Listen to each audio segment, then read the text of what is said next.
Hello students और BA first year economics paper first में आज हमारा टॉपिक है कॉन्सेप्ट ऑफ प्रोडक्शन यानी कि उत्पादन की अवधारणाएं।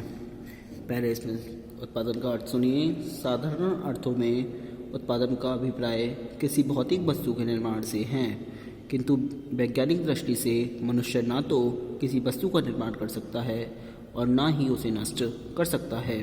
मनुष्य तो केवल प्रकृति प्रदत्त वस्तुओं को आवश्यकतानुसार उपयोगी बना सकता है। अतः किसी वस्तु में उपयोगिता का सृजन करना अथवा वृद्धि करना ही उत्पादन है। आधुनिक अर्थशास्त्री उत्पादन को आगत या पड़त और उत्पाद या मुद्रा के रूप में परिभाषित करते हैं। जिस वस्तु का उत्पादन किया जाता है उसे उत्पाद या प्रदा तथा जिन साधनों द्वारा उत्पादन किया जाता है उसे हम अदा या पड़त कहते हैं। उत्पादन में केवल भौतिक उत्पादन जैसे कपड़ा, चावल आदि ही सम्मिलित नहीं हैं, बल्कि सेवाएं जैसे डॉक्टर, अध्यापक, वकील आदि भी सम्मिलित हैं। अब आती हैं इसकी अवधारणाएं। तो इसमें नंबर 1 है टोटल प्रोडक्ट टीपी और टोटल फिजिकल प्रोडक्ट टीपीपी, यानी कि कुल उत्पादन अथवा कुल भौतिक उत्पाद किसी एक निश्चित समय अवधि में उत्पत्ति के साधनों का प्रयोग करके उत्पादित की गई वस्तुओं और सेवाओं की कुल मात्रा को कुल उत्पादन टीपी कहा जाता है। अल्पकाल में परिवर्तनशील साधनों की मात्रा को बढ़ाकर कुल उत्पादन को बढ़ाया जा सकता है। दीर्घकाल में उत्पादन के सभी साधनों को बढ़ाकर कुल उत्पादन को बढ़ाया जा सकता है। नंबर 2 एवरेज प्रोडक्ट और एवरेज रिटर्न एपी और एआर यानी कि औसत उत्पाद अथवा औसत प्रतिफल। परिवर्तनशील साधन के प्रति इकाई उत्पाद को औसत उत्पाद कहा जाता है। कुल उत्पाद टीपी को परिवर्तनशील साधनों एल से भाग देने पर जो राशि प्राप्त होती है उसे औसत एपी कहा जाता है। औसत उत्पाद को प्रति इकाई उत्पादकता भी कहते हैं। ये बॉक्स में दे रखा है एपी बराबर टीपी अपॉन एल। एपी मतलब औसत उत्पाद, ठीक है। टीपी हो गई कुल उत्पादन और एल है मजदूरी या आगत।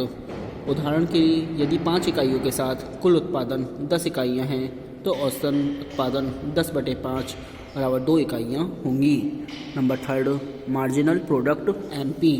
सीमांत उत्पाद किसी परिवर्तनशील साधन की एक अतिरिक्त इकाई का या एक कम इकाई का प्रयोग करने से कुल उत्पाद में जो अंतर आता है उसे उस इकाई का सीमांत उत्पाद एमपी कहते हैं। सांकेतिक रूप में नंबर 1 है MPN equal TPN minus TPN minus 1, जहाँ N बराबर मजदूर की इकाइयाँ। सीमांत उत्पादन को कुल उत्पादन की इकाइयों से भी ज्ञात किया जा सकता है। नंबर 2 सीमांत उत्पादन MP बराबर कुल उत्पादन में परिवर्तन बटे मजदूर आगत में परिवर्तन। नीचे लिखा है MP बराबर delta TP upon delta L। अब आते हैं डेफिनेशंस ऑफ प्रोडक्शन फंक्शन, उत्पादन फलन की परिभाषाएं। पहले उत्पादन फलन का अर्थ सुन लीजिए। किसी वस्तु का उत्पादन उत्पत्ति के विभिन्न साधनों के परस्पर सहयोग द्वारा होता है। जिस वस्तु का उत्पादन किया जाता है उत्पादन या प्रदा तथा जिन साधनों द्वारा उत्पादन किया जाता है उसे हम आदा या आगत कहते हैं। किसी फर्म के उत्पादों तथा आगतों के बीच के संबंध को उत्पादन फलन कहते हैं। उत्पादन फलन यह बताता है कि एक दिए हुए तकनीकी ज्ञान और प्रबंध योग्यता की सहायता से उत्पादक परतों के भी विभिन्न संयोजन से उत्पादन की अधिकतम मात्रा किस प्रकार प्राप्त कर सकता है। संक्षेप में उत्पादन फलन उत्पादन संभावनाओं की सूची है। अब इसकी डेफिनेशंस आती हैं। नंबर 1 है लिप्से एंड स्टीनर के according the technical relation between input and outputs is referred to in economics as the production function। लिप्सी तथा स्टीनर के अनुसार उत्पत्ति साधनों तथा उत्पत्ति मात्रा के तकनीकी संबंध को अर्थशास्त्र में उत्पादन फलन कहा जाता है। नंबर सेकंड, लेफ्टविच के according the term production function is applied to the physical relation between a firm's input of resources and its output of goods और service per unit of time. Leftwich के अनुसार उत्पादन फलन शब्द किसी firm के किसी समय इकाई में वस्तुओं और सेवाओं के उत्पादन साधनों तथा उत्पादन के भौतिक संबंध को बताने के लिए प्रयुक्त होता है।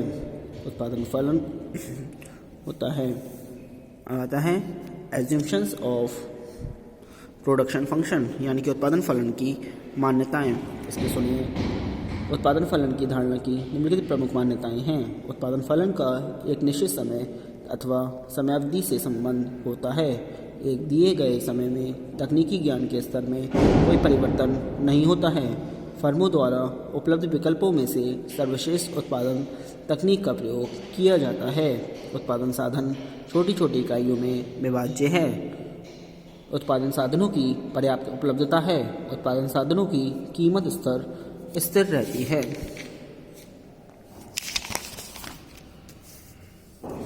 अब आती हैं कैरेक्टरिस्टिक्स और नेचर ऑफ प्रोडक्शन फंक्शन। उत्पादन फलन की विशेषताएं या स्वभाव। उत्पादन फलन की निम्नलिखित विशेषताएं बताई जाती हैं। नंबर 1, उत्पादन फलन एक इंजीनियरिंग समस्या है, आर्थिक समस्या नहीं। इसमें सुनिए, उत्पादन फलन उत्पादन के साधनों की भौतिक मात्रा तथा उत्पादन की भौतिक मात्रा के बीच संबंध को व्यक्त करता है। इस प्रकार उत्पादन फलन को एक इंजीनियरिंग अवधारणा कहा जा सकता है। अतः मूल रूप से उत्पादन फलन का अध्ययन उत्पादन इंजीनियरिंग के अंतर्गत किया जाता है। इसे अर्थशास्त्र का विषय नहीं माना जा सकता। नंबर 2, उत्पादन फलन की व्याख्या एक निश्चित समयावधि में की जाती है। उत्पादन फलन का संबंध एक समयावधि से होता है। कारण यह है कि किसी वस्तु का उत्पादन करने के लिए कुछ समय की आवश्यकता होती है। अतः समय की इकाई के संदर्भ में ही उत्पादन फलन अर्थपूर्ण होता है। उत्पादन समयावधि के अनुसार उत्पादन फलन का स्वरूप बदलता रहता है, क्योंकि विभिन्न उत्पादन समयावधि में साधनों की पूर्ति अलग अलग होती है। नंबर 3, उत्पादन फलन कीमतों से स्वतंत्र होते हैं। उत्पादन फलन का संबंध उत्पादित वस्तु की कीमतों तथा उत्पादन के साधनों तथा उत्पादनों के साधनों की कीमतों से नहीं होता, अर्थात यह कीमतों से स्वतंत्र होता है। विभिन्न साधन संयोगों में से किस साधन संयोग का चयन किया जाए तथा कितनी मात्रा में वस्तु का उत्पादन किया जाए, इसका निर्धारण वस्तु एवं साधनों की कीमतों द्वारा ही किया जा सकता है। नंबर 4, तकनीकी ज्ञान की स्थिति द्वारा उत्पादन फलन का निर्धारण होता है। एक उत्पादन फलन को परिभाषित करने के लिए तकनीकी ज्ञान की स्थिति को स्थिर माना जाता है, क्योंकि तकनीकी ज्ञान में सुधार होने पर या परिवर्तन होने पर हमें एक नया उत्पादन फलन प्राप्त हो जाता है। संक्षेप में, उत्पादन तकनीक के परिवर्तित हो जाने पर उत्पादन फलन भी बदल जाता है। नंबर 5, उत्पादन फलन साधनों की प्रतिस्थापन संभावनाओं को स्वीकार करता है।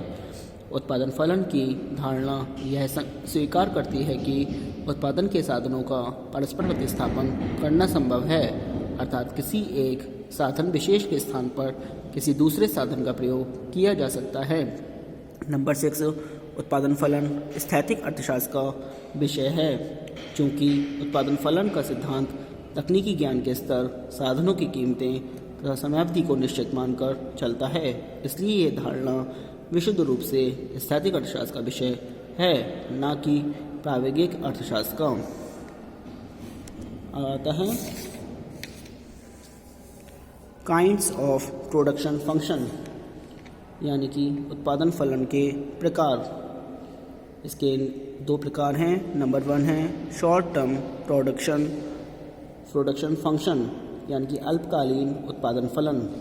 जब उत्पादन के अन्य साधन स्थिर रहते हैं और केवल एक साधन में परिवर्तन किया जा सकता है तो इसे अल्पकालीन उत्पादन फलन कहा जाता है। इस स्थिति को परिवर्तनशील अनुपातों का नियम लॉ ऑफ वेरिएबल प्रपोर्शन कहा जाता है। Number second, long term production function, दीर्घकालीन उत्पादन फलन। जब उत्पादन के सभी साधन परिवर्तनशील हों तो उस विवेचन को दीर्घकालीन उत्पादन फलन कहा जाता है। इस स्थिति को पैमाने के प्रतिफल के नियम रिटर्न टू स्केल के नाम से भी व्यक्त किया जाता है। अब आता है difference between short period and long period production function. अल्पकालीन एवं दीर्घकालीन उत्पादन फलन में अंतर। नंबर 1, इसमें निम्न अंतर हैं। अल्पकालीन उत्पादन फलन परिवर्तनशील अनुपातों का नियम है, जबकि दीर्घकालीन उत्पादन फलन पैमाने के प्रतिफल का नियम है। नंबर 2, अल्पकालीन उत्पादन फलन अल्पकाल में लागू होता है, जबकि दीर्घकालीन उत्पादन फलन दीर्घकाल में लागू होता है। नंबर 3, अल्पकालीन उत्पादन फलन उस समय में लागू होता है जब केवल एक साधन परिवर्तनशील होता है तथा बाकी साधन स्थिर रहते हैं। इसके विपरीत दीर्घकालीन उत्पादन फलन उस समय लागू होता है जब उत्पादन के सभी साधन परिवर्तनशील होते हैं। नंबर 4, अल्पकालीन उत्पादन फलन में समय की कमी के कारण आपसी सहयोग अनुपात बदल जाता है, परंतु दीर्घकालीन उत्पादन फलन में साधनों में एक साथ समान अनुपात से वृद्धि या कमी की जाती है। नंबर 5, अल्पकालीन उत्पादन फलन के अंतर्गत उत्पादन के परिवर्तनशील साधनों की कीमतें स्थिर नहीं रहती हैं। मांग एवं पूर्ति के अनुसार कीमतें कम या अधिक हो सकती हैं। दीर्घकालीन उत्पादन फलन में उत्पादित वस्तु की कीमत एवं उत्पादन के विभिन्न साधनों की कीमतों को स्थिर मानकर चला जाता है। नंबर 6 है, अल्पकालीन उत्पादन फलन वास्तविक है, इसे देखा जा सकता है, परंतु दीर्घकालीन उत्पादन फलन को किसी नियम के रूप में भी नहीं देखा जा सकता है। आज के लिए इतना ही। Thank you very much.